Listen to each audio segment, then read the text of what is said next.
오늘 하나님께서 우리에게 주시는 말씀은 구약성경 룻기 4장 9절 10절 말씀입니다. 구약 406쪽입니다.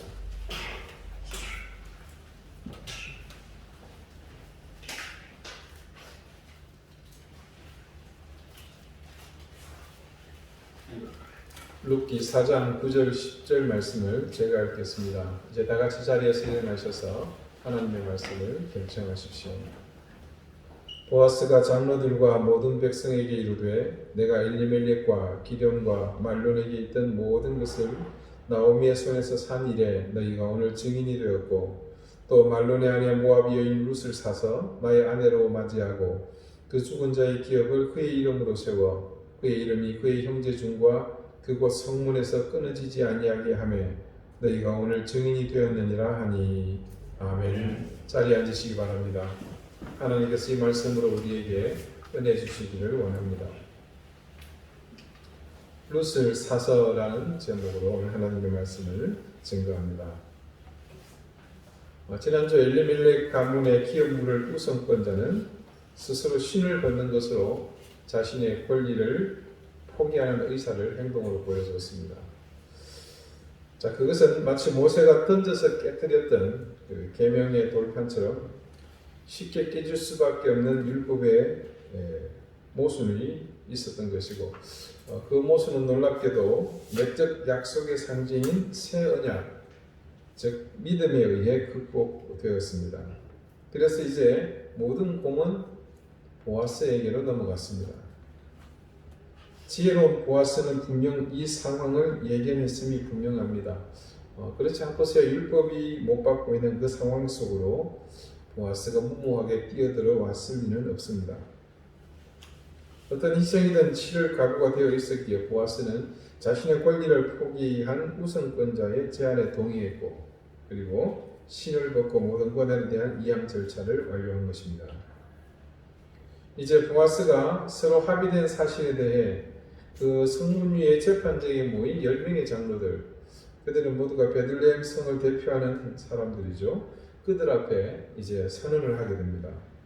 먼저 9절이 그 선언의 내용을 이렇게 기록하고 있습니다. 보아스가 장로들과 모든 백성에게 이르되 내가 엘리멜렉과 기럐과 말론에게 있던 모든 것을 나오미의 손에서 산 이래 너희가 오늘 증인이 되었고.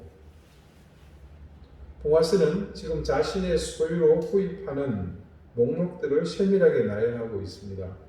그리고 그 모든 것을 법적 소유주인 나오미의 손으로부터 산다고 분명하게 또한 명시합니다. 그리고 제외되는 것 없이 모든 재산이 자신에게 양도되었음을 밝히고 반론의 여지가 남지 않도록 계약 조건을 이 증인들 앞에 낱낱이 설명합니다. 구체적으로 여기서 말하는 모든 것은 엘리멜렉 소유의 모든 것, 그리고 기럐과 말론의 소유를 포함한 모든 것이며 거기에는 부동산, 동산, 그리고 나오미와 오르바, 룻까지도 모두 포함하는 것입니다. 그런데 실상 이 즈음에 오르바의 행방에 대해서는 알 길이 없습니다. 자, 이미 모압에서 그녀는 친정으로 돌아갔죠. 그녀가 그곳에서 새로운 배필을 만나 새 살림을 차렸는지 아니면 어떤 모양으로 살고 있는지에 대한 정보는 없습니다. 하지만 만약 이 오르바가 이곳에 있었다면 분명 보아스는 오르바까지 포함한 포괄적인, 표현이 조금 좋습니다만 포괄적인 구매가 일어났을 것입니다. 나오미는 이미 우리가 보아왔듯이 율법 아래 있는 사람을 상징하는 대표적인 한 사람의 인물입니다. 그에 반해 룻은 믿음 안에 있는 복음을 대표하는 그런 여인입니다. 자, 그렇다면 과연 오르바는 어떤 부류이겠습니까? 당연히 그녀는 세상에 속한 사람으로 분류할 수 있습니다. 그래서 보아스가 율법에 속한 사람, 복음에 속한 사람, 또 세상에 속한 사람, 이 세 부류를 대표하는 모든 여인을 포괄적으로 구매했다는 이 사실은 참으로 놀라운 일입니다. 여러분, 우리 주님께서 십자가를 위해서 피 흘리시면서 인류의 죄를 대속하시고 숨을 거두셨습니다. 자, 그것은 오늘 이런 관점에서 보자면 십자가 위에서 소위 전 인류를 향한 포괄적 구매를 완성하셨다고 그렇게 볼 수 있습니다. 복음서는요, 주님의 이 십자가 위에서 치르신 구매 내역을 이렇게 증거합니다. 하나님이 그 아들을 세상에 보내신 것은 세상을 심판하려 하심이 아니요 그로 말미암아 세상이 구원을 받게 하려 하심이라. 자, 이것은 요한복음 3장 16절 그 유명한 그 말씀 바로 다음에 나오는 17절 말씀입니다. 그리고 이 요한이 기록한 서신서에는 또 다음의 내용이 이렇게 증거되어 있습니다. 그는 우리 죄를 위한 화목 제물이니 우리만 위할 뿐 아니요 온 세상의 죄를 위하심이라. 자, 여기서 보아 알 수 있듯이 예수님께서는 그리스도인만을 선택했다든지 혹은 세상으로 빠져들어 그 논리 속에 있는 사람들을 배제했다든지 그런 식으로 선별적으로 선택해서 구속하신 것이 아닙니다. 당신의 피로 율법 아래에 있는 사람이든 세상에 속한 사람이든 믿음의 약속 아래에 있는 사람이든 할 것 없이 모든 사람을 포괄적으로 자신의 피를 통해 구매하셨습니다. 다음은 10절 말씀에 담겨있는 보아스의 선언 내용입니다. 또 말론의 아내 모압 여인 룻을 사서 나의 아내로 맞이하고 그 죽은 자의 기업을 그의 이름으로 세워 그의 이름이 그의 형제 중과 그곳 성문에서 끊어지지 아니하게 하매 너희가 오늘 증인이 되었느니라. 자, 이 내용에 따르자면 보아스가 선언하는 것은 모압 여인 룻과 결혼해서 상속자를 낳아주겠다는 것입니다. 보아스가 이 기업에 대한 모든 구매를 당사자인 나오미로부터 구매하고 있지만 엘리멜렉의 이름이 이스라엘에서 끊어지지 않도록 하는 것에는 구매 당사자인 나오미가 아니라 룻을 통해서 그렇게 하겠다고 분명하게 선을 긋고 있습니다. 이스라엘의 수원법이 가진 취지는 사실 한 가지입니다. 그것은 하나님께서 이 가나안 땅을 차지했을 때에 이스라엘에 있는 모든 가문들에게 기업으로 주신 그 땅을 지켜나가기 위함입니다.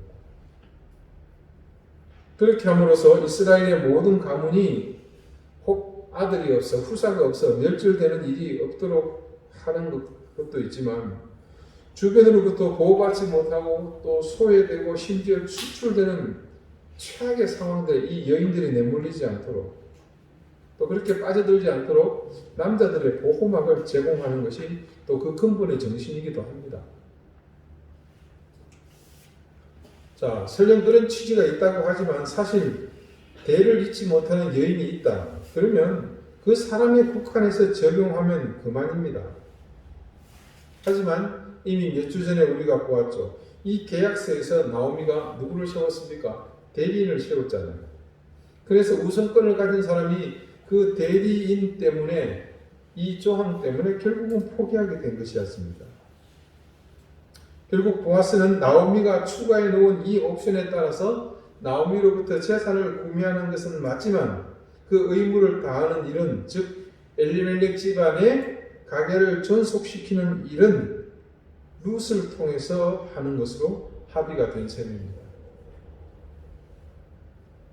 보아스는 그래서 이어 모인 장로들과 사람들에게 그날 법정에서 일어난 일에 증인이 되어 줄 것을 요구합니다. 자, 이는 당연한 보아스의 권리입니다. 그리고 그 장로들은 그에 대한 마땅한 의무를 집니다. 이 증인들이 이 소식을 이웃들에게 잘 전달해 준다면 그 베들레헴 성내의 모든 사람들은 분명 진실을 알게 되겠죠. 그리고 이 소식을 들은 세상의 사람들은 그에 대해서 아는 바가 없다고 이제 부인하고 발뺌할 수 없습니다. 하지만 증인들이 자신들의 책무를 성실하게 수행하지 못했을 경우를 한번 생각해 봅시다. 그러면 그 성내에 있는 사람들, 세상의 사람들은 이 소식에 대한 변명의 여지가 생기게 되죠. 난 못 들었어. 그래서 모른다. 하지만 반대로 증인들은 변명의 여지가 없게 됩니다. 보아스가 그날 이 행한 사건은 자신의 큰 것을 희생함으로 이루어냈습니다. 그렇기 때문에 이것은 마치 예수 그리스도의 십자가상의 대속의 사건을 상징하는 것과 같다고 제가 말씀을 드렸죠. 이제 그런 놀라운 일을 경험한 사람들이 할 일은 뭡니까? 자신의 책무를 다해서 그것을 전파하는 것과 증거하는 일입니다. 자, 그런 일의 수혜자인 저와 여러분, 복음을 들어서 구원받은 우리는 바로 이것이 우리의 의무가 되는 겁니다. 그 성문의 사람들과 같은 그런 의무를 지게 되는 거죠. 여러분 잘 아시겠지만 복음은 전하지 않으면 듣지 못합니다. 우리가 들은 것도 누군가가 전해줬죠. 그냥 이렇게 전화로 해준 게 아니잖아요. 피를 흘리고 오진 고통과 수많은 역경을 감내하면서 전해질 것입니다. 그래서 우리가 그 책무를 다해야만 누구든 그 사망의 그늘에서 벗어날 수 있도록 할 수 있습니다. 그것은 또한 우리가 하나님 앞에 섰을 때 분명히 계수해야 할 일임을 우리는 잘 압니다. 하나님께서 우리가 살아온 모든 인생의 삶의 궤적에서 관심을 가진 유일한 한 가지, 우리의 삶이 얼마나 많은 생명을 구원하는 일에 헌신했는가, 바로 그 일입니다. 다시 한번 정리해 보겠습니다. 기업을 물어야 하는 사람은 반드시 갖춰야 할 충족 조건이 있습니다. 먼저는 죽은 사람의 혈족이어야 합니다. 그리고 그 사람은 죽은 자의 모든 재산을 반드시 사들여야 합니다. 그리고 거기에 대해서 죽은 자의 뒤를 이을 자식을 보아야 하며, 네 번째는 이런 요구를 감당할 재력이 있어야 합니다. 그리고 마지막으로 이 죽은 사람을 대신해서 이 모든 일을 율법에 따라 처리할 수 있도록 이 재판장, 오늘 베들레헴 성문 위와 같은 그 자리에 앉을 수 있어야 합니다. 보아스는 이 모든 조건에 부족함이 없는 사람입니다. 자, 룻이 이렇게 모든 조건을 갖춘 남편을 얻는 데 대해서는 정말 더할 나위 없이 기쁜 일입니다. 하지만 룻이 얻은 것은 사실상 나오미가 모두 상실하는 거 아닙니까? 그렇게 나오미 입장에서는 안타까운 일일 수 있습니다. 룻은 자기가 가지고 있는 자격에 비해서 지금 너무 높은 위치로 순식간에 수직 상승했습니다. 그녀는 이방 여인으로 이런 자리를 누릴 수 있는 사실 어떤 자격도 없습니다.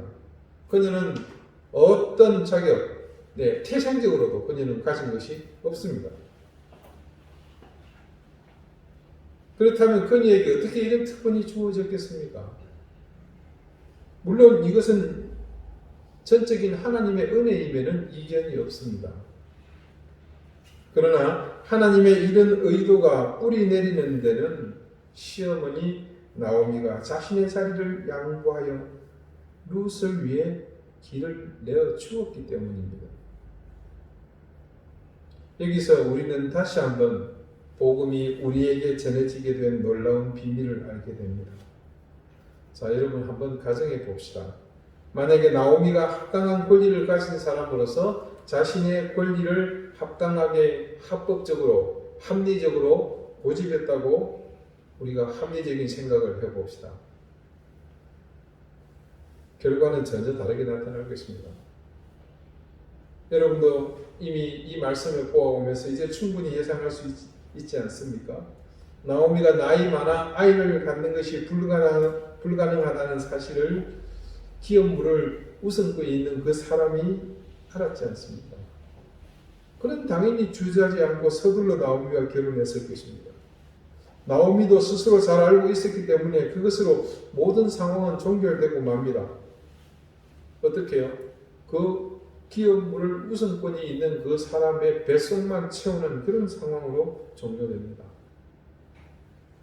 나오미의 고집은 결국 그 우선권자의 손아귀, 즉 율법 아래에 잠식되고 말 그런 결과로 나타나겠죠. 그것은 결과적으로 복음으로 인한 구원의 기회마저 영영 상실되고 마는 그런 상황입니다. 룻도 이방인도 아무 의미가 없게 되고 보아스의 역할도 전혀 의미가 없는 그런 일이 되고 맙니다. 필요치 않게 되는 거죠. 그런데 놀랍게도 사방이 그렇게 추구가 가로막혀서 탈출할 데가 없는 그때에 하나님은 놀랍게도 전혀 새로운 길을 그곳에 만드셨습니다. 오늘 말씀 중에 가장 인상적인 한 단어가 있습니다. 10절 서두를 보시면 말론의 아내 모압 여인 룻을 사서라고 할 때 보아스가 모압 여인 룻을 샀다는 그 말, 우리말 사서로 번역된 히브리어 코나입니다. 콰나입니다. 이 콰나의 본래의 뜻은 오늘 번역 속에서 있는 것과 같이 사다, 구매하다 그런 뜻입니다. 그런데 여기에 또 한 가지 중요한 다른 뜻이 있습니다. 그것은 질투나게 하다, 시기하게 하다라는 뜻입니다. 그래서 이 전체 문장 속에서 이 말씀을 이렇게 번역할 수 있습니다. 아들을 낳아주기 위해 룻을 아내로 샀을 뿐 아니라 이로써 누군가를 질투나게 만들었다. 이런 뜻으로 풀이가 됩니다. 자, 이 상황에서 도대체 그러면 누구를 질투나게 한다는 그 뜻이겠습니까? 자, 이것에 대해서 바울이 로마서에서 이런 이야기를 하죠. 로마서 11장 11절의 말씀입니다. 그러므로 내가 말하노니 그들이 넘어지기까지 실족하였느냐? 그럴 수 없느니라. 여기서 그들이란 누구겠습니까? 이스라엘 사람들을 말합니다. 유대인들로. 그들이 넘어짐으로 구원이 이방인에게 이르러 이스라엘로 시기 나게 함이니라. 자, 사실은 굉장히 유치한 표현입니다만은 바울이 복음이 전파되는 이 과정을 설명하면서 이스라엘이 넘어졌기 때문에 그래서 구원이 이방인에게로 돌아가게 되었고 그런 사실 때문에 이스라엘이 시기가 생기게 되었다. 질투가 생기게 되었다. 그런 말입니다. 바울의 주장은 이렇습니다. 복음의 출처가 어디입니까? 온전한 유대인인 다윗의 자손 예수님께서 예수님에게로부터 나온 것이지 않습니까? 그러므로 유대인이 사실은 제일 먼저 이 복음에 대한 구상권이 있습니다. 그럼에도 불구하고 스스로 그 복음을 발로 차버렸으니 이제 별 도리가 없잖아요. 그런데 그 복음이라는 것이 그냥 집에 두면 거추장스럽고 또 사람을 성가시게 하고 더 나아가 혹여 집안을 무너지게 하는 물건도 아닌데 그들은 율법 아래에서 이 복음을 수용하지 않으므로 결국 복음이 그곳을 빠져나올 수밖에 없었고 그래서 우리가 있는 이방으로 흘러나오게 되었습니다. 그런데 말입니다. 그들이 부정하고 밀어낸 그 복음이 실제로 어떤 것이었습니까? 구원에 이르게 하는 유일한 통로가 되었잖아요. 자, 그러고 보니 이게 유대인도 아닌 것들이 하나님께로 마구마구 나가는 일이 벌어지더라는 것이죠. 그래서 이어서 로마서 그 11장 11절 다음 12절이 이렇게 기록하고 있습니다. 그들의 넘어짐이 이 이스라엘 사람들의 넘어짐이 세상의 풍성함이 되며 그들의 실패가 이방인의 풍성함이 되거든 하물며 그들의 충만함이리요. 그런데 무슨 일이 일어나고 있습니까? 이스라엘이 넘어지고 실패해서 풍성함이 이방인의 것이 되었다고 말하고 있죠. 얼마나 감사한 일인지 모르겠습니다. 적어도 이방인의 신분인 우리에게는 말입니다. 하지만 이스라엘에게는 실로 안타까운 일이 아닐 수 없죠. 그런데 그것으로 끝나는 것이 아니었습니다. 비록 아직 이루어지지 않는 미래의 시점이기는 하지만 말씀의 끝이 어떻게 맺어졌습니까? 이방인의 풍성함이 되거든 하물며 그들의 이스라엘의 충만함이리요. 먼 미래에 완료될 시점이잖아요. 미래 완료 좀 말이 어렵습니다만. 자, 그들의 충만함 바로 이스라엘을 말하는 거죠. 즉 그들 이스라엘도 나중에는 충만하게 된다는 약속이 이 말씀 속에 있습니다.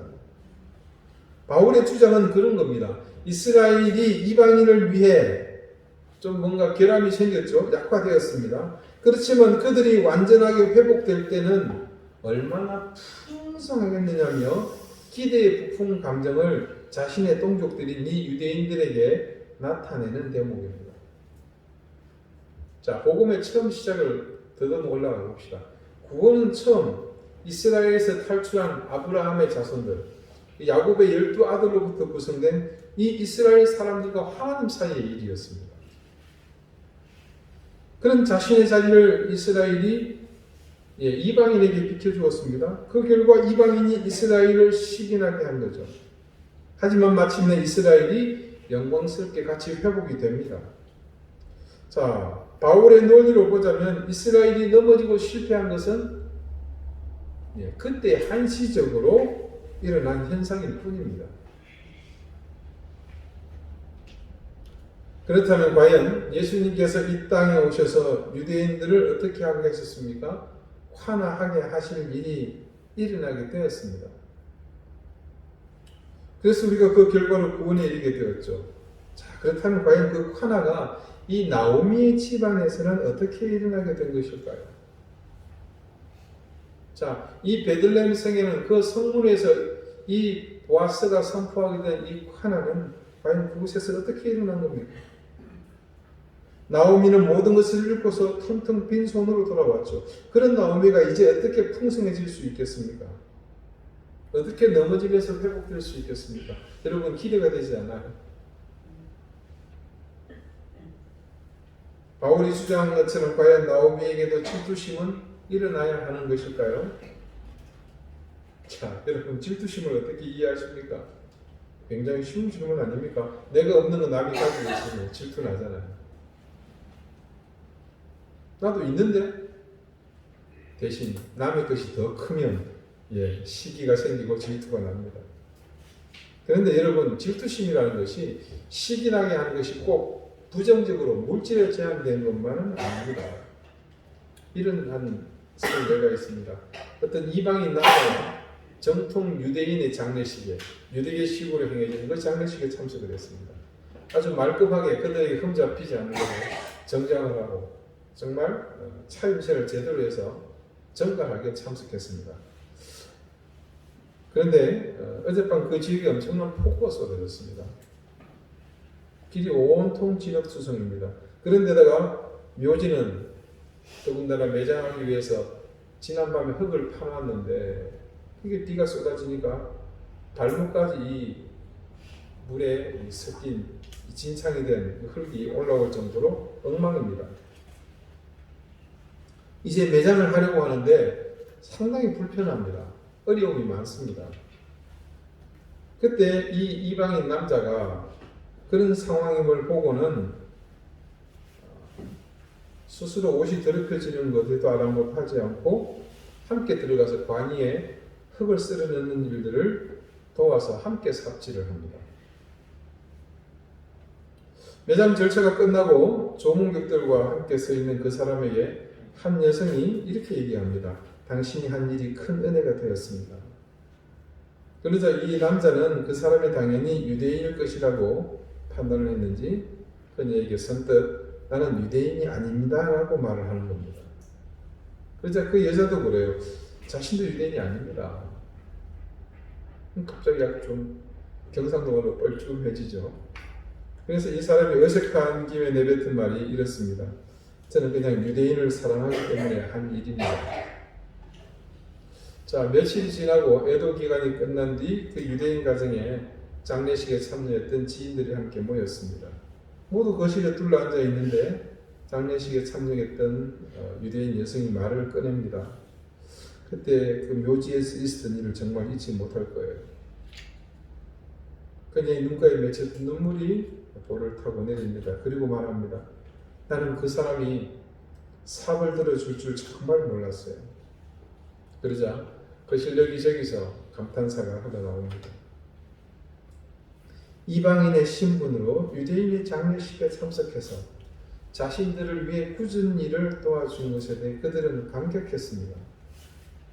그 이방인은 사랑의 헌신으로 장례식에 참여한 모든 유대인들을 질투나게 한 것이죠.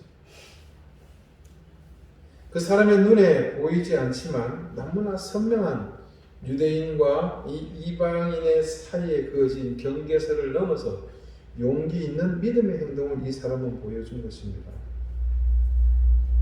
이 사람은 바울이 로마서에서 말하는 그 가르침을 행동으로 옮겼고 이 성경의 말씀을 성취하는 일을 했습니다. 이와 정반대의 상황에 관한 이야기도 있습니다. 아주 정통 복음의 정통 복음을 가진 그리스도인입니다. 이 사람이 자신이 아는 정통 유대인 랍비 한 사람을 개종시키기 위해서 사명감을 가지고 그분 앞에서 열변을 토합니다. 자, 그 얘기를 한참 듣던 자기를 개종시키려고 하는 그 사람의 이야기를 듣던 그 랍비가 참을 만큼 참은 뒤에 자기가 얘기할 차례가 되었습니다. 저도 신약 성경을 읽어보았습니다. 그곳에 우리 유대인과 관련된 이야기가 나오더군요. 이방인이 유대인을 시기나게 한다고 바울이 말했더군요. 그런데 지난 2000년 동안 당신네들 방식으로 해봤지만 별로 먹히지 않았지 않습니까?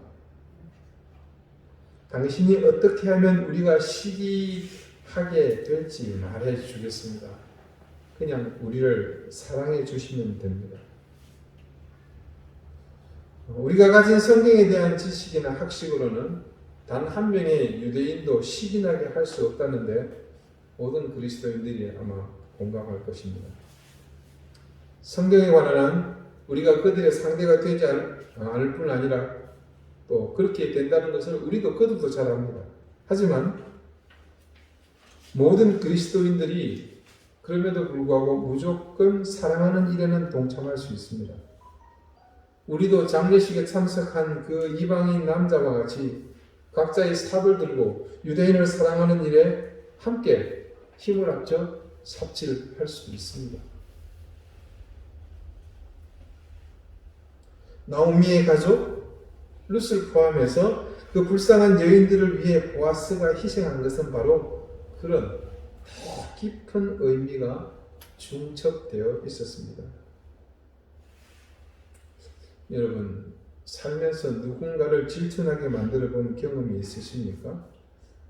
질문을 바꾸어 보겠습니다. 누군가에게 질투를 느낀 뒤에 복수해 보신 적이 있으십니까? 물질이든 권력이든 명예나 다른 지위든 세상의 것으로 시기나게 만드는 것은 그들을 죄짓게 만드는 것입니다. 뿐만 아니라 그들을 악으로 빠져들게 하는 일이 될 수도 있습니다. 그러나 우리가 선을 쫓으며 말씀이 우리에게 당부한 하나님의 것을 실천하는 것은 불신자들을 구원으로 시기나게 만드는 선한 영향력을 발휘합니다. 보아스는 시기나게 하려고 룻을 아내로 만든다라고 했습니다. 하지만 실제로 그 시대 속에서 룻이 보아스의 배필이 된다는 것부터가 하나님의 은혜가 아니면 불가능한 일입니다. 그것도 그냥 은혜가 아니라 엄청 큰 은혜여야 합니다. 우리가 아는 것처럼 룻이 그 자리에 서기 위해서 한 일은 아무것도 없습니다. 그처럼 우리 역시 지금 이 구원의 자리에 설 수 있기까지 우리가 한 것은 아무것도 없습니다. 하나님께서 우리를 그런 가운데서 구원해 주신 것은 세상이 모두 아무 공로 없이 구원받는 길을 하나님이 열어놓으셨다는 것을 우리를 통해 알게 하시고자 함이었습니다.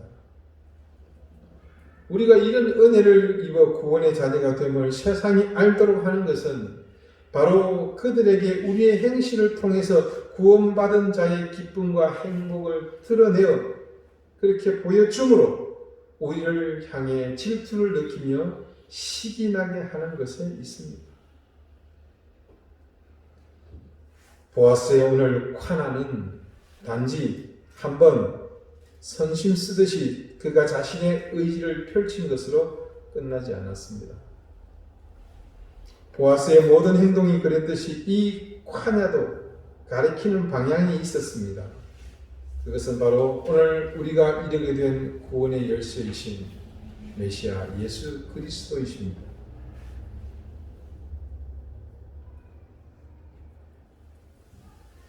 그럼 예수 그리스도로 인해 구원의 길을 걷고 있는 우리의 행실은 과연 무엇을 목표로 삼고 나아가고 있습니까?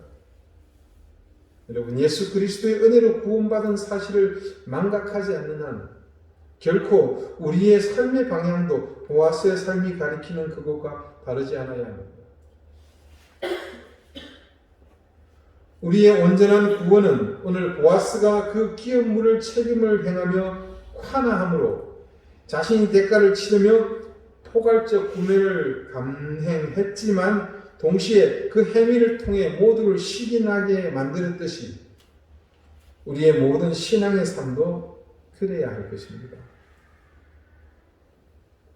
수고하며 희생하고 물러서며 때로는 포기하지만 그리스도인으로 선한 행실을 쫓아가며 우리가 인생을 통해 남기는 삶의 궤적들은 모두가 보아스와 같은 콰나가 될 것이며 그 삶을 살아내는 우리를 통해서 하나님이 그토록 원하시는 생명의 역사는 더욱 풍성해질 것입니다.